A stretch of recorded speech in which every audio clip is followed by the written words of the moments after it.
ನನಗ್ ಯಾರು ಮಾತಾಡ್ಬಾರ್ದು ಅಂತ ಆರ್ಡರ್ ಮಾಡಿಲ್ಲ, ಮಾಡಕ್ ಆಗೋದು ಇಲ್ಲ. ಓ, ಹಾಗಾದ್ರೆ ಯಾಕೆ ಈ ಮೌನ? ಬಾಯಿಗ್ ಬೀಗ ಹಾಕಿದಿರಾ? ನಿಶ್ಶಬ್ದ ವ್ರತ. ಹೌದಾ?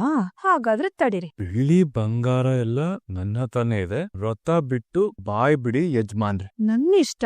ನನ್ ಗಂಡ ನನ್ ಹತ್ರ ಮಾತಾಡ್ಲೇಬೇಕು. ನಾನ್ ಡಿಸ್ಟರ್ಬ್ ಆಗದೇನೆ ತಲೆ ತಿನ್ಬೇಡ. ನಾನ್ ನಿಮ್ ಹೆಂಡತಿ ಪ್ರಾಣ ಬೇಕಾದ್ರೂ ತಿಂತೀನಿ. ನಾನ್ ಕೊಡ್ತೇನೆ. ನಿಮಗೆ ಉತ್ತರ ಕೊಡಬೇಕಾದ ಕರ್ಮ ನನಗಿಲ್ಲ.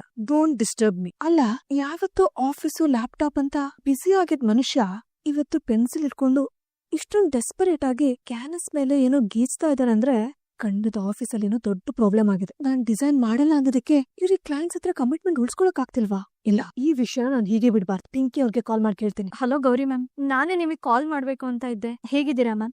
ನಾನಾಗೇ ಇದ್ದೀನಿ, ಆದ್ರೆ ನಿಮ್ ಬಾಸ್ ಮಾತ್ರ ನಾನಾ ತರದ್ ಅವತಾರ ಮಾಡ್ತಾ ಇದ್ದಾರೆ. ಹೌದಾ, ಏನಾಯ್ತು ಮ್ಯಾಮ್? ಅದೇನೋ ಡಿಸೈನ್ ಮಾಡಕ್ಕೆ ಒಂದ್ ಕ್ಯಾನ್ವಾಸ್ ಇಟ್ಕೊಂಡು ಸಿಕ್ಕಾಪಟ್ಟೆ ಒದ್ದಾಡ್ತಾ ಇದಾರೆ. ಅದ್ ಏನು ಅಂತ ನನಗೂ ತೋರಿಸ್ತಿಲ್ಲ. ಏನು ಅಂತ ಕೇಳಿದ್ರೆ ಬಾಯ್ ಬಿಟ್ಟು ಉತ್ಸರನ್ನು ಕೊಡ್ತಿಲ್ಲ. ಬರೀ ಸ್ಟಿಕ್ಕಿ ನೋಟ್ಸ್ ಬಿಲ್ಡಪ್ ಅಷ್ಟೇ. ಹೌದು, ಇಷ್ಟಕ್ಕೂ ಆಫೀಸಲ್ಲಿ ಡಿಸೈನ್ ಯಾವ್ದಾದ್ರು ಅರ್ಜೆಂಟ್ ಆಗಿ ಬೇಕಿತ್ತಾ? ಮ್ಯಾಮ್, ಅದು ಮಿಡಲ್ ಕ್ಲಾಸ್ ಕ್ಲೈಂಟ್ ಡಿಸೈನ್ಸ್ ಮಾಡಿದ್ರಲ್ಲ ಮ್ಯಾಮ್, ಅದು okay ಆಗಿತ್ತಲ್ವಾ Pinki?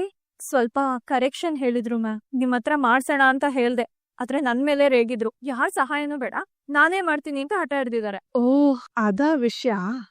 Ma'am please ma'am, ನೀವೇ ಇದನ್ನ ಕರೆಕ್ಷನ್ ಮಾಡ್ಕೊಡ್ತೀರಾ? ಯಾಕೆ ನಿಮ್ ಬಾಸ್ ನನ್ನ ಹತ್ರ ಬಂದ್ ಕೇಳಲಿಲ್ವಲ್ಲ? ಅಯ್ಯೋ ಮ್ಯಾಮ್, ನಿಮ್ ಗಂಡ ಹೆಂಡತಿ ಜಗಳ ನಿಮ್ದು. ಆದ್ರೆ ನಾಳೆ ಬಾಸ್ ಮೀಟಿಂಗ್ ಹೋದಾಗ ಆ ಡಿಸೈನ್ ಏನಾದ್ರೂ ಕಂಪ್ಲೀಟ್ ಆಗಿಲ್ಲ ಅಂದ್ರೆ ಅಷ್ಟೇ ಕತೆ ನಂದು. ಆ ಮಿಡಲ್ ಕ್ಲಾಸ್ ಕ್ಲೈಂಟ್ ಡೀಲ್ ಕೈ ತಪ್ಪ ಹೋಗುತ್ತೆ ಮ್ಯಾಮ್. ಮ್ಯಾಮ್ ಪ್ಲೀಸ್ ಮ್ಯಾಮ್, ಮಾಡ್ಕೊಡ್ತೀರಾ? ಯೋಚನೆ ಮಾಡ್ತೇನೆ ಪಿಂಕಿ. ನಿಮ್ ಬಾಸ್ ಬಿಹೇವಿಯರ್ ಮೇಲೆ ನನ್ ನಿರ್ಧಾರ ಫಿಕ್ಸ್ ಆಗುತ್ತೆ. ಅಯ್ಯೋ ಅಲ್ಲ ಮ್ಯಾಮ್. ಆಯ್ತು ಬಿಡಿ ಪಿಂಕಿ ಅವರೇ, ಕ್ಲೈಂಟ್ ರಿಕ್ವೆಸ್ಟ್ ಏನು, ಕರೆಕ್ಷನ್ ಏನು ಅಂತ ನನಗೆ ಡೀಟೇಲ್ ಆಗಿ ಮೇಲ್ ಮಾಡಿ, ಅದನ್ನ ನಾನು ನೋಡ್ಕೋತೇನೆ. Thank you ma'am, thank you so much. ಓ, ಈ ಈಗೋ ಸ್ಟಾರು ಇದಕ್ಕೆ ನಾ ಇಷ್ಟೊಂದು ಸರ್ಕಸ್ ಮಾಡ್ತಾ ಇರೋದು?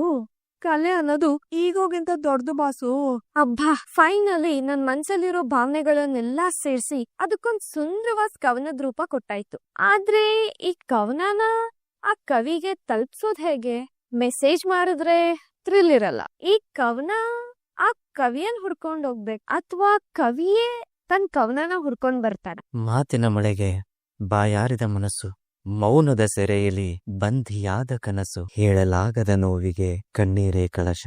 ಇಡೀ ಮನೆಯಲ್ಲಿ ನನ್ನ ಒಬ್ಬ ಮನುಷ್ಯನಾಗಿ ಅರ್ಥ ಮಾಡ್ಕೊಂಡಿರೋದು ಕವಿ ಸರ್ ಮಾತ್ರ. ಈ ಮನೆ ಮೌನ ಅವ್ರನ್ನೇನು ಕಟ್ಟಾಕಿರಲ್ಲ. ಅವ್ರು ಖಂಡಿತ ನನ್ ಜೊತೆ ಮಾತಾಡ್ತಾರೆ. ಅವ್ರನ್ನಾದ್ರೂ ಮಾತಾಡ್ಸೋಣ. ಮನೆಗೆ ಬಂದ ಅತ್ತಿಗೆ ಅವಳು ನನಗೆ ಚಿಕ್ಕ ತಾಯಿ, ದೊಡ್ಡಮ್ಮ ಈ ಮನೆಗೆ ದೊಡ್ಡ ತಾಯಿ. ಆ ತಾಯಿಯ ಕಠಿಣ ಹುಕುಂಗೆ ತಲೆಬಾಗಿ ಮೌನ ವ್ರತ ಆಚರಿಸಿದೆ ಇಡೀ ಮನೆ. ಮಾತನಾಡಬೇಕು ಅನ್ನೋ ತುಡಿತ ಎಷ್ಟೇ ಇದ್ದರೂ ತುಟಿಗೆ ಬೀಗ ಜಡಿದಿದೆ ಈ ಅಸಹಾಯಕತೆಯ ಆಣೆ. ಹಾಗಂತ ನಾನೇನ್ ಮಾತಾಡದೆ ಇರಲ್ಲ. ಬೇಡ ಕವಿ ಸರ್, ಮಾತಾಡ್ಬೇಡಿ. ನೀವ್ ನಿಮ್ ಕವನದ ಮೂಲಕ ನನಗ್ ಸಾಂತ್ವನ ಹೇಳಿದ್ರಲ್ಲ, ಅಷ್ಟು ಸಾಕು. ನೀವ್ ಮಾತಾಡೋದು, ಅದನ್ನು ನಕ್ಕೆ ನೋಡೋದು, ಜಗಳ ಆಡೋದು, ನಿಮಗ್ ಬೈಯೋದು, ಇದೆಲ್ಲ ಬೇಡ. ನೋಡೋಣ ನಿಮ್ಮಿರೋ ಮೌನ ಗೆಲ್ಲುತ್ತಾ ಅಥವಾ ನನ್ ಸಹನೆ ಗೆಲ್ಲುತ್ತಾ? ಜಯ ಅಲ್ಬಿದೆ. ಬಟ್ ಫಾರಿನ್ ಕ್ಲೈಂಟ್ ಜೊತೆಗೆ ವಿಡಿಯೋ ಕಾನ್ಫರೆನ್ಸ್ ಮಾಡೋಕೆ ಬೇರೆ ಟೈಮೇ ಸಿಗ್ಲಿಲ್ವಾ? ಒಳ್ಳೆ ನಿದ್ದೆ ಮಾಡೋ ಟೈಮಲ್ಲಿ ಮೀಟಿಂಗಾ? ರೀ, ಏನಾದ್ರೂ ಬೇಕಿತ್ತಾ? ಬೇಕಿದ್ರೆ ಬಾಯ್ ಬಿಟ್ ಕೇಳಿ. ರೀ, ನೀವ್ ಹೀಗ್ ಲುಕ್ ಕೊಟ್ರೆ ನಾನ್ ಏನ್ ಅರ್ಥ ಮಾಡ್ಕೋಬೇಕು? ಕೇಳ್ದಿನ ಅರ್ಥ ಮಾಡ್ಕೊಳಕ್ಕೆ ನನ್ಗೇನೋ ದಿವ್ಯ ಜ್ಞಾನ ಇಲ್ಲ. ನಾಳೆ ಬೆಳಿಗ್ಗೆ ಫಾರಿನ್ ಕ್ಲೈಂಟ್ಸ್ ಜೊತೆ ಇಂಪಾರ್ಟೆಂಟ್ ವಿಡಿಯೋ ಕಾನ್ಫರೆನ್ಸ್ ಇದೆ. ನನ್ನನ್ನ ಶಾರ್ಪ್ 5 ಗಂಟೆಗೆ ಬಾಯ್ ಬಿಟ್ ಮಾತಾಡಕ್ಕೆ ಇವ್ರಿಗೆ ಅಹಂಕಾರ ಅಡ್ಡ ಬರ್ತಿದೆ. ಆದ್ರೆ ಎಲ್ಲಾ ಕೆಲ್ಸ ನನ್ನಿಂದನೇ ಆಗ್ಬೇಕು. ಗಂಡ ಹೆಂಡತಿ ಅಂದ್ರೆ ರಥದೆರಡು ಗಾಲಿಗಳು ಅಂತಾರೆ. ಆದ್ರೆ ನಮ್ ಸಂಸಾರ ಈ ಸ್ಟಿಕ್ಕಿ ನೋಟ್ ತರ ಆಗ್ಬಿಟ್ಟಿದೆ. ಒಂದೇ ಗೋಡೆಗೆ ಅನ್ಕೊಂಡಿರ್ತೀವಿ, ಆದ್ರೆ ಇಬ್ರು ಮಧ್ಯೆ ಒಂದ್ ಕಾಗದದಷ್ಟು ಮೌನದಂತರ ಇದ್ದೇ ಇರುತ್ತೆ. ಅಲ್ಲ, ಇನ್ಮುಂದೆ ಹಗ್ಗು ಕಿಸ್ಸು ಅದು ಇದು ಬೇಕಾದ್ರೆ ಹೀಗ್ ಚೀಟಿಲೇ ಬರ್ದ್ ಕೇಳ್ತೀರಾ? ಆಯ್ತು ಬಿಡಿ, ನಾನೇನು ಮೌನವ್ರತದಲ್ಲಿಲ್ಲ. ನಾಳೆ ಬೆಳಿಗ್ಗೆ ಎಬ್ಬಿಸ್ತೀನಿ. 7:30 ಸಮಯ 5 ಎಬ್ಬಿಸ್ತಾ ಇದ್ದೀನಿ. ಸಮಯ 5:15 ನೀವ್ ಎದ್ದಿಲ್ಲ. ಸಮಯ 5:30 ಅಲಾರಾಂ ಹೊಡಿತಾ ಇದೆ. ಸಮಯ 6 ಕುಂಭಕರ್ಣನ್ ಎಬ್ಸೋದು ನನ್ ಕೈಲಾಗಲ್ಲ. ನಾನು ಸ್ನಾನಕ್ಕೆ ಹೋಗ್ತಾ ಇದ್ದೀನಿ. ಕನ್ನಡ ಸೀರಿಯಲ್ ರಿವ್ಯೂ ಚಾನೆಲ್ಗೆ ಸಬ್ಸ್ಕ್ರೈಬ್ ಮಾಡಿ. ಏಯ್, ಬೆಳಗ್ಗೆ 5 ಗಂಟೆಗೆ ಎಬ್ಸೋತ ನಿನ್ ಮೇಲೆ ಸ್ಟಿಕ್ಕರ್ ಅನ್ಸಿದೆ ತಾನೆ? ಎಬ್ಸಕ್ ಏನಾಗಿತ್ತು? ಮುಖ ನೋಡಿ ಮಾತಾಡಕ್ ಆಗದೆ ಇರೋರ್ನ ನಾನ್ ಬಾಯ್ ಬಿಟ್ ಕರೆಯೋದು ಹೇಗೆ? ಅದಕ್ಕೆ ನಿನ್ನೆ ರಾತ್ರಿ ನೀವು ಮಾಡಿದನ್ನೇ ನಾನು ಮಾಡ್ದೆ. ನೀವು ಚೀಟಿ ಅನ್ಸಿದ್ರಿ, ನಾನು ಚೀಟಿ ಜೊತೆ ಅಲಾರ್ಮ್ ಕೂಡ ಹಾಕಿದ್ದೆ. ಕುಂಭಕರ್ಣ ತರ ಬರ್ಕೊಂಡ್ರೆ ನಾನೇನ್ ಮಾಡ್ಲಿ? ಏಯ್, ಡೋಂಟ್ ಪ್ಲೇ ವಿತ್ ಮೀ. ನಿನಗೆ ಗೊತ್ತಾ ಮೀಟಿಂಗ್ ಬೆಲೆ ಏನು ಅಂತ? ಅದು ಫಾರಿನ್ ಕ್ಲೈಂಟ್ ಜೊತೆಗೆ ಇದ್ದಿದ್ ವಿಡಿಯೋ ಕಾನ್ಫರೆನ್ಸ್. ಕೋಟಿ ಗಟ್ಲೆ ಬೆಲೆ ಬರೋ ಪ್ರಾಜೆಕ್ಟ್ ಅದು. ನೀನ್ ಈ ಚೀಟಿ ಆಡ್ದಿಂದ ನನ್ ಕಂಪ್ನಿ ರೆಪ್ಯುಟೇಷನ್, ನನ್ ವ್ಯಾಲ್ಯೂ ಎಲ್ಲ ಹಾಳಾಯ್ತು. ಹೌದಾ? ಕೋಟಿ ಕೋಟಿ ಪ್ರಾಜೆಕ್ಟ್ ಮಾಡೋರ್ಗೆ ಬೆಳಿಗ್ಗೆ ಅಲಾರಾಮ್ ಇಟ್ಕೊಂಡು ಎದ್ದೇಳಕ್ ಬರಲ್ವಾ? ಅಲ್ಲ, ನಿಮ್ ಮೀಟಿಂಗ್ಗೆ ನನ್ನನ್ನ ಅಲಾರಾಮ್ ಕ್ಲಾಕ್ ಮಾಡ್ಕೋತೀರಾ? ಏಯ್, ಸ್ಟಾಪ್ ಇಟ್. ನಾನ್ ನಿನಗ್ ಹೇಳಿದ್ದು ನಿನ್ ಡ್ಯೂಟಿ. ಅರ್ಥ ಆಯ್ತಾ? ನೀನ್ ಬೇಕು ಅಂತ ನನ್ ಮೀಟಿಂಗ್ ಕ್ಯಾನ್ಸಲ್ ಆಗ್ಬೇಕು ಅಂತ ಈ ತರ ಎಲ್ಲ ಮಾಡಿದ್ಯಾ? This is too much. ಅಷ್ಟೊಂದ್ ಟೆನ್ಷನ್ ತಗೋಬೇಡಿ. ಮೀಟಿಂಗ್ ಆಲ್ರೆಡಿ ಕ್ಯಾನ್ಸಲ್ ಆಗಿದೆ. ಹೌದು, ಆ ಮೀಟಿಂಗ್ ಕ್ಯಾನ್ಸಲ್ ಆಯ್ತು. ಕ್ಯಾನ್ಸಲ್ ಆಯ್ತು ಅಂತ ರಾತ್ರಿನೇ ಮಾವ ಫೋನ್ ಮಾಡಿದ್ರು. ಆ ಫಾರಿನ್ ಕ್ಲೈಂಟ್ಸ್ ಕಡೆಯಿಂದಾನೆ ಮೀಟಿಂಗ್ ಪೋಸ್ಟ್ಪೋನ್ ಆಯ್ತಂತೆ. ಅಪ್ಪ ಕಾಲ್ ಮಾಡಿದ್ರ? ನನಗ್ಯಾಕೆ ಗೊತ್ತಾಗ್ಲಿಲ್ಲ? ಹೇಗ್ ಗೊತ್ತಾಗುತ್ತೆ? ನೀವು ಕುಂಭಕರ್ಣ ತರ ನಿದ್ದೆ ಮಾಡ್ತಾ ಇದ್ರಿ. ಎಪ್ಸಿದ್ರೆ ಮತ್ತೆ ಎಲ್ಲದಕ್ಕೂ ಚೀಟಿ ಅನ್ಸ್ಕೊಂಡ್ ಕೂರ್ತೀರಾ. ಡಿಸ್ಟರ್ಬ್ ಮಾಡೋದ್ ಯಾಕೆ ಅಂತ ನಾನೇ ಮಾವನ್ ಜೊತೆ ಮಾತಾಡ್ದೆ. ಅದನ್ನಾದ್ರೂ ಮೊದ್ಲೇ ಹೇಳ್ಬೋದಿತ್ತಲ್ವಾ? ಮೀಟಿಂಗ್ ಕ್ಯಾನ್ಸಲ್ ಆಗಿದೆ ಅಂತ ಗೊತ್ತಿದ್ರು ಬೆಳಗ್ಗೆಯಿಂದ ಯಾಕೆ ಈ ಚೀಟಿ ಅನ್ಸೋ ನಾಟಕ? ಮೀಟಿಂಗ್ ಕ್ಯಾನ್ಸಲ್ ಆಗಿದೆ ಅಂತ ನಾನೇ ಚೀಟಿ ಬದ್ ಅನ್ಸಿದ್ರೆ ನೀವೀಗ ನನ್ನ ಹತ್ರ ಮಾತಾಡ್ತಾ ಇದ್ರಾ? ಮೀಟಿಂಗ್ ಕ್ಯಾನ್ಸಲ್ ಆಗಿರೋ ನೆಪದಲ್ಲಾದ್ರೂ ನೀವ್ ನನ್ ಮುಖ ನೋಡಿ ನನ್ ಜೊತೆ ಮಾತಾಡ್ತಾ ಇದ್ದೀರಲ್ಲ, ಥ್ಯಾಂಕ್ಸ್. ಅಣ್ಣ ನೀವೇ ಅಲ್ವಾ ಆ ಕವನ ಕವಿತೆ ಬರೆಯೋ ಶ್ಯಾಮ್ ಅಂದ್ರೆ? ಹೌದು, ನಾನೇ. ನೋಡ್ದ ಮಚ್ಚಿ, ಈ ವಯಸ್ಸಿನ ಹುಡುಗರುನು ನನ್ ಕವಿತೆಗಳಿಗೆ ಅಭಿಮಾನಿ ಆಗಿದ್ದಾರೆ. ಅದು ನನ್ ಕವಿತೆಗಿರೋ ರೇಂಜು. ಫ್ಯಾನ್ ಅಲ್ಲಣ್ಣ, ಅಲ್ಲೊಬ್ಳು ಅಕ್ಕ ನಿಂತಿದ್ಲು. ಇದು ನಾನ್ ನಿಮಗ್ ಕೊಡಕ್ ಹೇಳಿದ್ಲು, ತಗೊಳ್ಳಿ. ಏಯ್ ಪುಟ ನಿಂತ್ಕೊಳ್ಳೋ, ಒಂದ್ ನಿಮಿಷ ನಿಂತ್ಕೋ. ಅಕ್ಷರಗಳ ಹಿಂದೆ ಅಡಗಿರುವ ನಿನ್ನ ಭಾವಕ್ಕೆ ಮಿಡಿಯುತ್ತಿರುವ ನನ್ನ ಹೃದಯವೇ ಸಾಕ್ಷಿ. ನಿನ್ನ ಬರವಣಿಗೆಗೂ ನನ್ನ ಬಲವಿಗೂ ಬೆಸೆದ ಸೇತುವೆಯು ನನ್ನನ್ನ ಒಂದು ಮಾಡಿದ ಆ ಕಾರಣವೇ ನನ್ನ ಹೆಸರು. ಇಂತಿ ನಿನ್ನ ಅಭಿಮಾನಿ. ಯಾರದು? ಅಯ್ಯೋ, ತರನೇ ಕಾಯಿಲೆ ಇರೋ ಪೇಷಂಟ್ ಈ ಪ್ರಪಂಚದಲ್ಲಿ ತುಂಬಾ ಜನ ಇದಾರೆ. ಅಲ್ಲೇನೋ ಕೆಳಗಡೆ ನಂಬರ್ ಬರ್ದಿದೆ ನೋಡು, ಅದಕ್ ಡಯಲ್ ಮಾಡು. ಮೋಸ್ಟ್ಲಿ ನಿನ್ ಪೇಷಂಟ್ ಯಾರಂತ ಗೊತ್ತಾಗತ್ತೆ. ಹಲೋ ಕವಿಗಳೇ. ಹಲೋ, ನಿಮ್ ಕವಿತೆ ಓದ್ದೆ, ತುಂಬಾ ಅದ್ಭುತವಾಗಿದೆ. ಆದ್ರೆ ಯಾರ್ ನೀವು? ಅಭಿಮಾನಿ. ಅಭಿಮಾನಿ ಅಂತ ಗೊತ್ತು, ಆದ್ರೆ ಈ ಮುದ್ದಾದ ಸಾಲುಗಳನ್ನ ಬರ್ದಿರೋ ನಿಮ್ ಹೆಸರು ಏನು ಅಂತ ತಿಳ್ಕೊಬೋದಾ? ಆ ಹೆಸರು ನನ್ನನ್ನು ನಿಮ್ಮನ್ನು ಕನೆಕ್ಟ್ ಮಾಡಿದೆ, ಅದೇ ನನ್ನ ಹೆಸರು. ಮಿಕ್ಕಿದ್ದು ನಿಮ್ ಬುದ್ಧಿವಂತಿಕೆಗೆ ಬಿಟ್ಟಿದ್ದು ಕವಿಗಳೇ.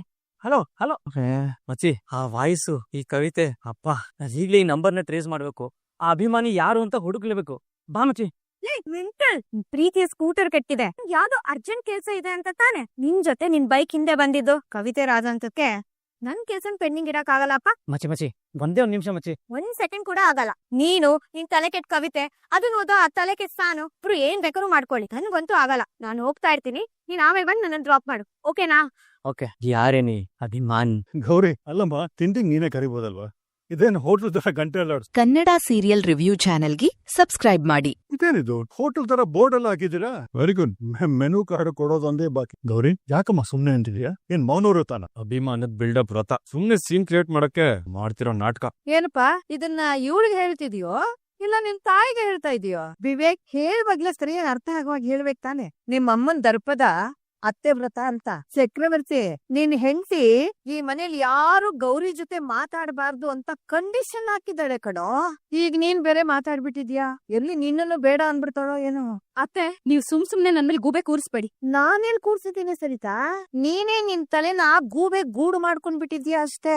ಆಕ್ಚುಲಿ ವಿಷಯ ಏನು ಅಂದ್ರೆ, ಏಯ್, ನೀನ್ ಬಾಯಿ ಮುಚ್ಕೊಂಡಿದ್ರೆ ಮನೆ ಸಮಸ್ಯೆ ಎಲ್ಲ ಪೂರ್ತಿ ಕಡಿಮೆ ಆಗುತ್ತೆ. ಅತ್ತೆ ನೀವೇ ಯೋಚನೆ ಮಾಡಿ. ಇಷ್ಟೆಲ್ಲ ಆದ್ಮೇಲೆ ಇವಳು ಮತ್ತೆ ಆ ಮಣ್ಣಿನ ಕೆಲ್ಸಕ್ ಹೋದ್ರೆ ನಮ್ ಮನೆ ಗೌರವ ಏನಾಗ್ಬೇಕು? ನೀನ್ ಯಾವ ಗೌರವದ ಬಗ್ಗೆ ಮಾತಾಡ್ತಾ ಇದೀಯ ಸರಿತಾ?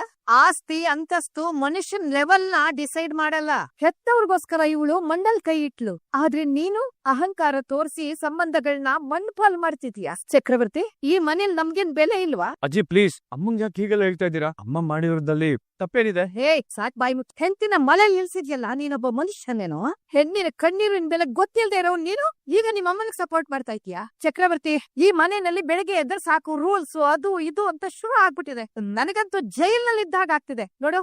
ನನಗೂ ನಿಮ್ಮ ಅಪ್ಪನಿಗೂ ಕಾಶಿ ಯಾತ್ರೆಗೆ 2 ಟಿಕೆಟ್ ಬುಕ್ ಮಾಡ್ಬಿಡು. ಅತ್ತೆ, ಹೀಗೆಲ್ಲ ಮಾತಾಡ್ಬೇಡಿ ನೀವು. ಇಷ್ಟೆಲ್ಲ ಆದ್ರೂನು ಮತ್ತೆ ನೀವ್ ಅವಳಿಗೆ ಸಪೋರ್ಟ್ ಮಾಡ್ತಿದ್ದೀರಲ್ಲ. ಇವಳಲ್ಲಿ ಮಣ್ ತುಳಿಯೋಕ್ ಹೋಗಿದ್ದು ನಮ್ಮನ್ನ ಸೋಲಿಸ್ಬೇಕು ಅಂತ ಅಲ್ವಾ?